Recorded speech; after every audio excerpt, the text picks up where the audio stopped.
Shalom Bapak Ibu Saudara, kekasih dalam Tuhan, saya Pendeta Nyoman Jepun. Saya mengajak saudara untuk membuka Injil Matius pasal 18, Injil Matius pasal 8, ayat 18 sampai ayat yang ke-22. Injil Matius pasal 8, ayat 18 hingga ayatnya yang ke-22. Sebelumnya mari kita berdoa. Bapa Surgawi, firman Tuhan akan kami dengarkan. Tolonglah kami untuk memahami dan mengerti firman Tuhan ini, lalu kemudian mengerjakannya. Terpujilah namamu demi Tuhan Yesus, Juru Selamat firman yang hidup, kami berdoa. Amin. Injil Matius pasal 8 ayat 18 sampai ayat yang ke-22 berbunyi demikian. Ketika Yesus melihat orang banyak mengelilinginya, Ia menyuruh bertolak ke seberang. Lalu datanglah seorang ahli Taurat dan berkata kepadanya, "Guru, aku akan mengikuti engkau.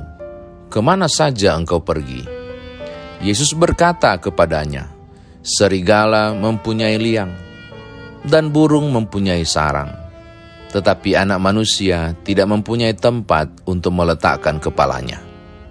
Seorang lain, yaitu salah seorang muridnya, berkata kepadanya, "Tuhan, izinkanlah aku pergi dahulu menguburkan ayahku." Tetapi Yesus berkata kepadanya, "Ikutlah aku, dan biarlah orang-orang mati menguburkan orang-orang mati mereka."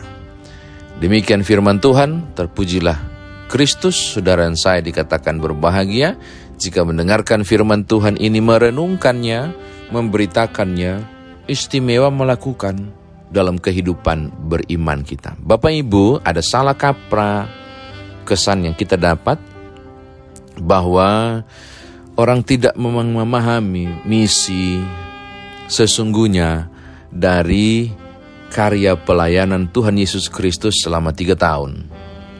Yang mereka pikirkan tentang wibawa, yang mereka pikirkan tentang kehormatan, asik menjadi terkenal, yang mereka pikirkan tentang puja-puji orang, yang mereka pikirkan tentang kekuatan dan power Tuhan Yesus.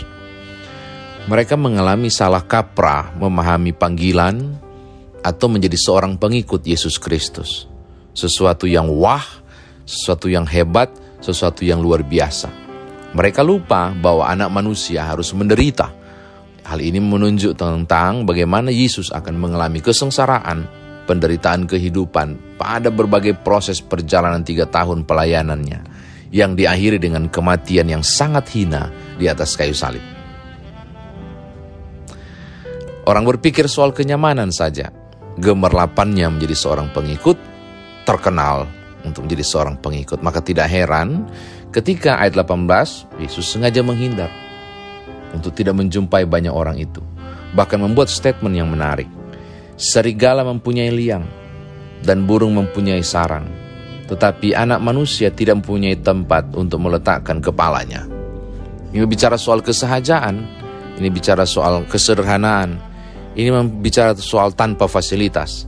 Dan ini berbicara tentang sesuatu yang saya yakin tidak didambakan oleh siapapun, yaitu kesengsaraan, penderitaan, dan berbagai hal. Saya mau katakan hal yang pertama kepada Bapak Ibu Saudara. Jangan salah kaprah tentang menjadi pengikut Yesus. Bahwa semua nyaman, semua aman, semua terkendali, semua selesai, penuh dengan kebahagiaan, semua penuh dengan tawa dan warna putih kehidupan. Oh, serigala banyak ada lubangnya, burung di udara ada sarangnya. Tapi Yesus Kristus yang menyebut diri dengan anak manusia itu tidak memiliki tempat untuk meletakkan kepala. Ini berlawanan dengan pemikiran banyak orang. Oke, ini yang pertama. Yang kedua, Bapak Ibu Saudara, di ayat 21 sampai 22 kita mendapatkan hal yang lain. Seorang murid, tidak disebutkan siapa, mengatakan begini soal mengikut Yesus. "Guru atau Tuhan, izinkanlah aku pergi dahulu menguburkan ayahku." Ketika saudara membaca teks ini, oh ini permintaan yang biasa. Tapi kalau saudara mengerti budaya Yahudi, kita menemukan bahwa seorang ahli waris wajib memakamkan ayahnya dengan pesta. dengan kemeriahan. Jika tidak, hak waris akan beralih. Tangkap maksud saya? Bahwa seorang ahli waris wajib memakamkan ayahnya itu dengan pesta. Wah, harus. Kalau tidak, hak warisnya akan dicabut oleh klan kesukuannya. Saudara tangkap maksud saya? Guru, aku mau ikut kamu tapi sebentar ya, aku mau menguburkan ayahku. Apa maksudnya? Apa fokusnya? Bukan nguburin ayahnya. Apa fokusnya? Harta benda, harta waris. Itu fokusnya. Dan saya mau bilang, siapakah yang mau kehilangan hak waris? Nggak ada lah. Mengapa? Karena kita sangat tergantung pada itu kan. Dan saya mau mengatakan si murid ini sangat realistis cara berpikirnya. Terus kalau nggak punya hak waris, saya mau hidup dengan apa? Tapi Tuhan Yesus mengatakan, nggak usah lah, kau ikutlah aku. Biarkanlah orang-orang mati menguburkan orang-orang mati mereka. Biarlah mereka yang masih memikirkan hal-hal duniawi, biarkanlah mereka masih memikirkan hal-hal yang gemerlapan, biarkanlah mereka yang masih memikirkan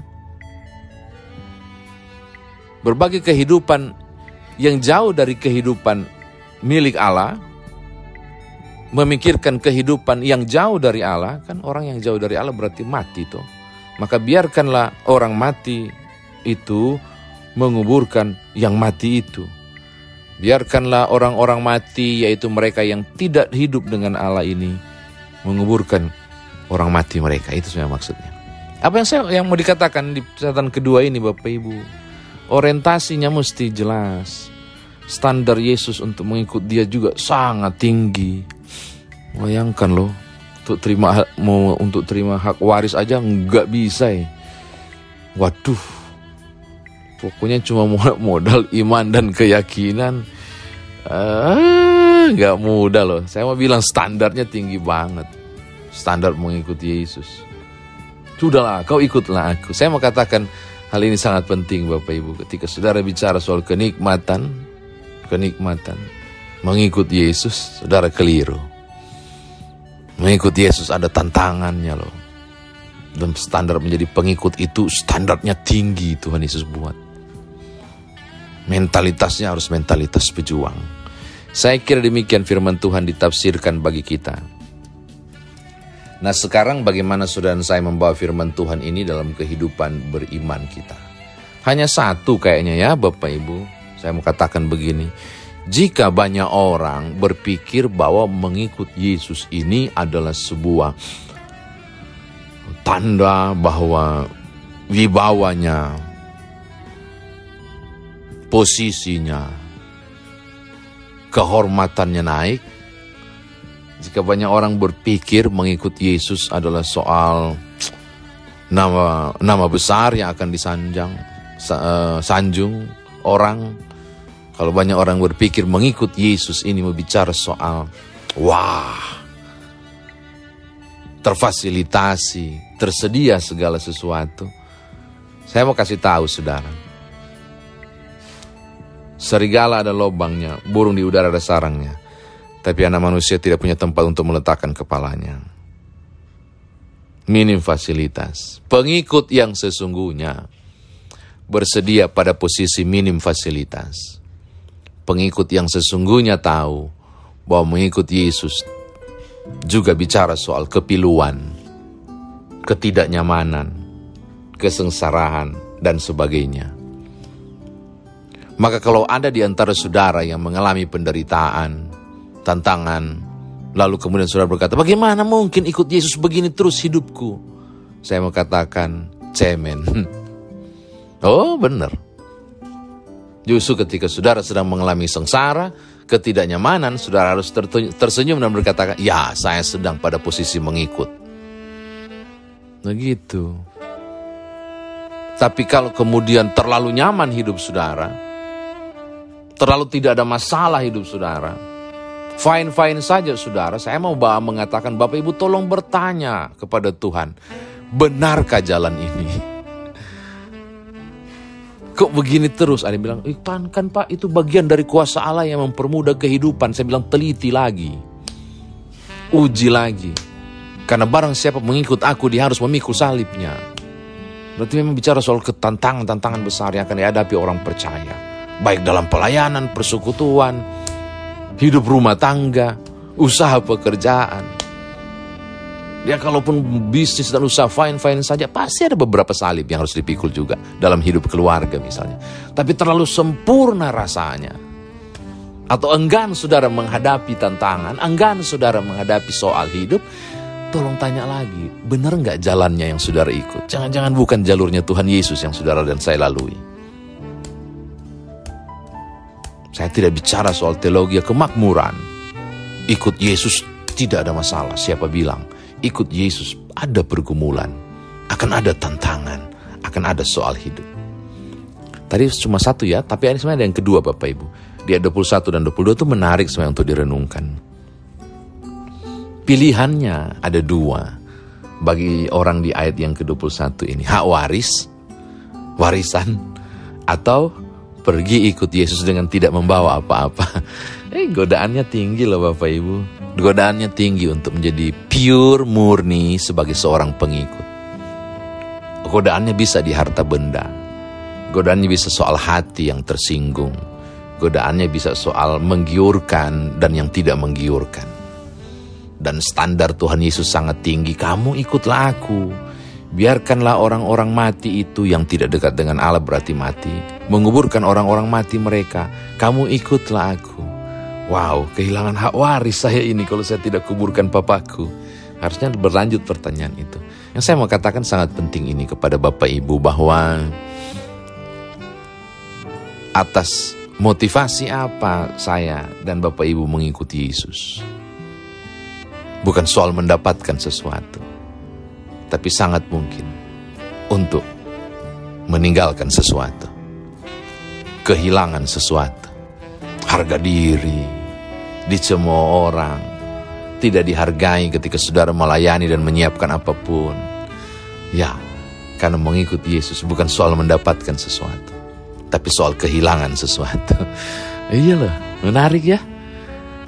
Bayangkan saya sudah melayani dan itu, kata seseorang. Mana, tidak ada penghargaan sedikit. Memang begitulah mengikuti Yesus. Saudara bukan mendapatkan sesuatu bagi dunia ini dan untuk dunia ini, tapi saudara akan kehilangan sesuatu. Kok bisa? Terus apa yang saya dapatkan? Saudara dapatkan janji kehidupan kekal, surgawi, keselamatan, anugerah dan sebagainya. Untuk dunia, kalau untuk dunia saudara akan kehilangan banyak hal karena mengikuti Yesus.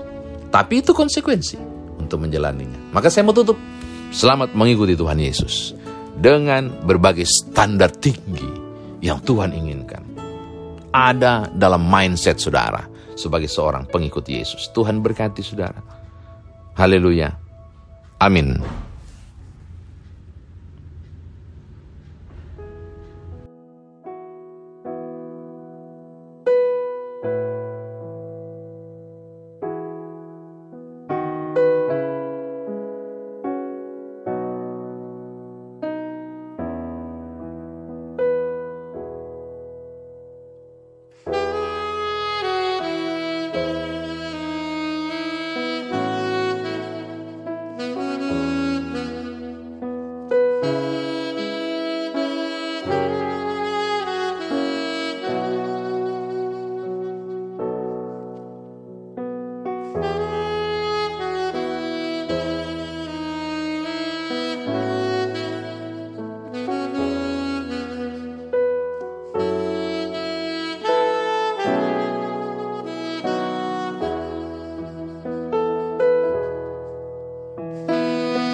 Amin.